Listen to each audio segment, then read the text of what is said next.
यांनी लिहिलेल्या राज्यघटनेचा अंगीकार आपण केला आहे आणि आपण प्रजासत्ताक राष्ट्र झालो. जगामध्ये सगळ्यात मोठे लोकशाही राष्ट्र म्हणून आपली ओळख आहे.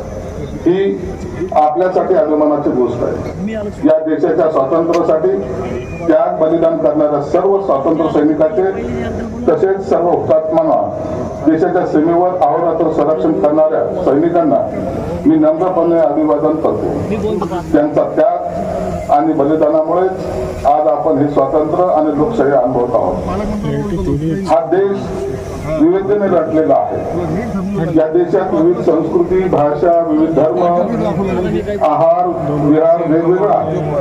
या सर्वांना भारतीय संविधानाने एक संघ ठेवला आहे. भारताचे जवान भारताच्या सीमेवर या संविधानामुळे ताठ मानेने देशाचे रक्षण करत आहेत. ज्यावेळी देशावर संकट येते त्यावेळी भारताचे जवान व भारतीय नागरिक एक संघ होऊन या देशाच्या रक्षणासाठी सज्ज असतात.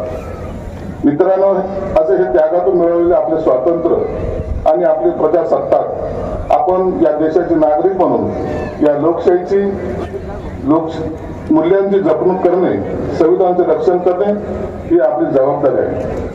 ही जबाबदारी आपण नागरिक म्हणून आपले कर्तव्य पार पाडून निभावत असतो. यातूनच आपली लोकशाही बळकट करीत असतो.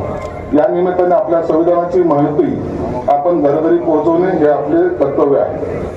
त्यात आपण सर्वांनी योगदान द्यायचे असे नम्र आवाहन मी करतो. लोकशाही मूल्याची जपणूक करून जिल्ह्याच्या सर्वांगीण विकासात आपण सारे योगदान देऊ. त्यासाठी समाजातील सर्व घटकांमध्ये एकोपा राखून समोपचाराने सारेजण योगदान देऊया.